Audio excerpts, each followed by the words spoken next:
պատգամավոր Մետաքսե Հակոբյանի հետ։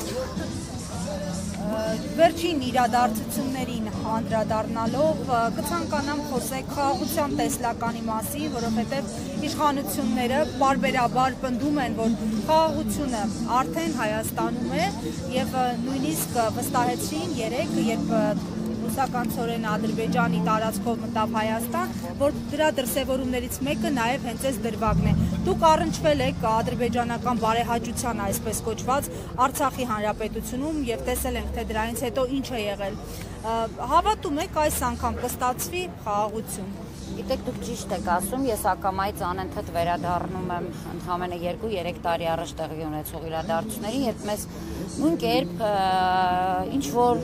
իբրև թե քաղաքական գործիչների խմբակ համոզում էին, որ պիտի տնտեսական ինտեգրում տեղի ունենա Ադրբեջանի հետ եւ բոլոր խնդիրները կլուծվեն, խաղաղությունը կկայանա։ Եվ գիտեք, երբ էլի ես հետ գնում դեպի պատմություն, հասկանում ես ինչպես Արցախը հայտնվեց Ադրբեջանի ճիրաններում, էլի սկզբանե որոշումներ տնտեսական ինտեգրման Ադրբեջանի խորհրդային տարիներին ոչ ոք որպես տարածքային ամբողջականություն չի ներառել, հա, Արցախը Ադրբեջանի կազմում։ Զուտ տնտեսական ինտեգրման մասին է եղել խոսքը, ինչից միշտ Արցախը խուսափել է արդեն 88-ի շարժումից հետո բնականաբար, եւ եթե մենք վերադառնանք 2023 թվականի սեպտեմբեր ամիսը, երբ Արցախում մարդիկ իրականում սովալուկ էին ու ծանր վիճակ էր եւ կար, եւ պիտի լիներ նաեւ քաղաքական որոշում թույլ տալ ակնայով բեռները մտնեին Արցախ թե ոչ, ես ձեզ ասեմ, ես էլ մեկն էի այն պատգամավորներից, որը վախեցավ ընդդիմանալ եւ ես չհայտնեցի կոնկրետ կարծիք այդ առումով,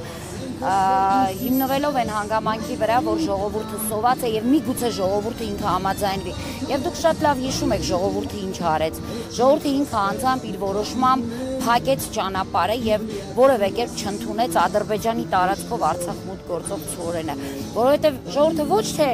հպարտ էր ու ուզում էր սովից մեռնել, բայց չվերցնել այդ ցոնը, ոչ շատ լավ հասկանում էր, որ այդ պարագայում ընդհանրապես Արցախի թեման փակվելու է, որովհետև գոյություն չունի տնտեսական ինտեգրում։ Դա իրականում հենց ինտեգրումն է, դա հենց համակեցությունն է, դա միասին ապրելն է, իսկ մենք մեզնից լավով գիտի, որ ադրբեջանցու հետ անհնար է խաղաղություն կերտել մի հարկի տակ, այդպիսի բան չի լինում, ադրբեջանցին գիշերը քնելիս մտածում է ինչպես մորթի քո զավակին, որտեվ դա իրենց պետության քարոզությունն է եւ հատկապես այս նիկոլական խաղաղության, հա, դարաշրջանում, Չակերտներում իհարկե այդ բոլորը, մենք շատ լավ տեսնում ենք զուգահեռ Ադրբեջանում ինչ քարոզություն է գնում եւ առնվազն 50 տարի է պետք, եթե այլևս չգնա քարոզություն, որովհետեւ ներկայիս սերունդը այս քարոզության հետևանքներով չուզենա մորթել հային։ Եվ գիտեք ինչ, ինձ մոտ ամեն դեպքում անընդհատ հարց է առաջանում, լավ, որը ժամանակ անց առաջ Հայաստանի վարչապետը հայտարարում էր, որ Արցախը բեռ էր, Արցախը իրենց կոկորտին էր մնացել, Արցախը շղթա էր փաթաթված իրենց կոկորտին, եւ եթե Արցախը չլինի, ապա կկերտենք խաղաղություն։ Հասավ չէ իր ուզածին, հանձնեց Արցախը, արցախցիներին ցրեց աշխարհով մեկ, հասցրեց ամենաստորաքարշ վիճակին։ Բա ինչու չեղավ այդ խաղաղությունը։ Բա էլ ինչ խնդիր ունի, որ ինքը պիտի շարունակի զիջի այլևս Հայաստանից։ Ասում եք կա խաղաղություն, կրակոց չի եղել վերջին շրջանում, ցորենը գալիս է։ Ընդունեցի, ես ընդունում եմ, լավ, չեմ ընդդիմանում իր խաղաղությանը, իր ասած խաղաղությանը փորձում եմ չընդդիմանալ։ Բայց չէ որ դա Արցախով արդեն հաստատվել էր, իրենց ասելով, Արցախից ազատվել էին եւ այդ խաղաղությունը հաստատվել էր։ Հիմա ինչ ընթացք կա խաղաղության, որ կարիքը կա օրինակ Ադրբեջանի տարածքով բեռներ բերել։ Եվ եկեք ուղղակի ընդհանրապես ուշադիր լինենք ու հա այս չգիտեմ ինտերնետային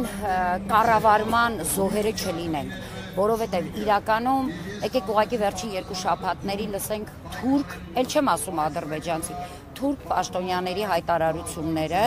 Զանգեզուրի միջանցք ձևակերպման վերաբերյալ,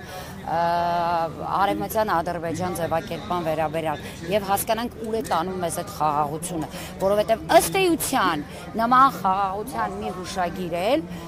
Նիկոլը ստորագրել էր Ռուսաստան, Հայաստան, Ադրբեջան այդ պայմանավորվածության արդյունքում, այո։ պրոկուրատուրի միջանցքը կամ պաշտոնյաների ելույթները, բայց չգիտես ինչի միջազգային հարթակներում են տեղի ունենում։ Իրենք միջազգային հարթակներից մեսիջ են ուղղում ներքին լսարանի շատ լավ, դա էլ ընդունեցինք։ Բա դե թող Հայաստանի պաշտոնյաներն մի քիչ այսպես ռիսկ հավաքեն ու մեկ-մեկ էլ իրենց ներքին լսարանի համար այդպես քաջ հայտարարություններ անեն, որովհետև ես դրան զուգահեռ եթե դրանք մի կողմ վերաբերմունքը այս իշխանությունների նկատմամբ որպես քաղաքացի լսելիս պաշտոնյաների նվնվոց եմ լսում ադրբեջանական ագրեսիվ, ոչ միայն ադրբեջանական, նաև թուրքական ագրեսիվ հայտարարությունների դեմ, այնպես որ ոչ թե իրենք ասում են այն ինչ որ իրականությունն է, հա, էլի հերթական մոլորեցումն է, որը անում են այս իշխանությունները։ Համար սպասելի էր օրինակ Հայաստանի Հանրապետությունում տեսնել այն հայտնի ֆեյք էկոակտիվիստին, որը Լաչինի միջանցքը փակողներից մեկն էր եւ ինչ զգացիք, երբ ինքը որպես այսպես քաղաքակիրթ փորձագետ նստած էր Հայաստանի Հանրապետությունում։ Նիկոլի օրոք ինձ համար հիմա ամեն ինչ է սպասելի եւ ամեն ինչ սպասելի էր դեռևս 2020-ի նոյեմբերի 9-ից հետո։ Ես որևէ ամեն անգամ երբ որևէ իրադարձություն է տեղի ունենում, ես դրա գնահատական տալիս եմ որպես հերթական օրինաչափություն։ Սա օրինաչափություն է, հիմա ինչ որ տեղի է ունենում, օրինաչափ է մեր երկրի համար, որովհետև մենք ունենք նման իշխանություններ։ Էկոակտիվիստին ճակերտավոր տեսնելիս իմ մոտ միայն մեկ զգացում կար, հերթական ապացույցի իմ համար, որ այն ինչ որ տեղի ունեցավ Արցախում սկսած 2019-ից վերածնդի հրապարակից սկսած Նիկոլի արած հայտարարությունից հետո առ այսօր դրանք բոլորը պայմանավորվածությունների արդյունք են եւ էկոակտիվիստի Հայաստանում հայտնվելը դրա վառ ապացույցն է, որ նույն շրջափակումը ես միանշանակ այժմ արդեն իսկ ինձ համար վստահ եմ, որ տեղի է ունեցել Հայաստանի իշխանությունների համաձայնությամբ։ Հակոբյան Փաշինյանը ամեն օր նոր լուքերով է հանդես գալիս, այսօր հերթական լուքը ցուցադրեց եւ գնաց կառավարություն, որի վերջում կառավարության նիստից հետո լրագրողների հետ ճեպազրույցից հետո ամփոփեց տեսաուղերձով, ասաց, որ լրագրողների հետ իր հարցու պատասխանը անկիրք է անցնում, ինչպես կմեկնաբանեք։ Գիտեք, ես սկսել եմ նախ չհետևել Նիկոլ Փաշինյանին, դա իմ համար նոր հայտնագործություն է, որովհետև սկսած 2018-ից ես ամենօրյա ռեժիմով, նույնիսկ ճակերտներ բացեմ հենց իր Facebook-յան էջում, ես միշտ հետևել եմ Նիկոլ Փաշինյանին։ Երկար ժամանակ է չեմ հետևում եւ հասկանում եմ, որ դա հոգուտ ինձ է, որովհետև ես նոր բաներ չունեմ այդ անձի շուրջ հայտնաբերելու, որովհետև հակառակը իրեն հետևելիս ես ինձ թուլացնում եմ, ինչու, որովհետև հերիք է ես իր կերպարը տեսնեմ եւ հիշում եմ իմ մանկությունը, երբ գնացքով օրինակ Վրաստանով անցնում էի եւ տեսնում էի դույլով մանդարին ու նարինջ վաճառող վրացիների կերպարը։ Ես օրինակ իրեն այդ կերպարում եմ ավելի տեսնում եւ դա ինձ թուլացնում է, որովհետեւ այն սպառնալիքները, որ կարելի է իրենից սպասել, ավելի լուրջ չեմ սկսում վերաբերվել։ Դրա համար փորձում եմ այլևս չհետևել եւ ընդհանրապես չմեկնաբանել իրեն։ Ես գիտեմ ինքը ինչ է արել եւ ինչ է ուզում անել, բայց ես գիտեմ ինչ եմ ես ուզում եւ ինչ պիտի անեմ։ Դա է կարևորը ըստ իս։ Արվոտեմ իհարկելի հետևորդներ, քիչ առաջ մենք զրուցում էինք Մետաքսե Հակոբյանի հետ, ով հայտնում էր իր կարծիք ներկայիս իշխանությունների վերաբերյալ, վերհիշելով նախկինում Արցախում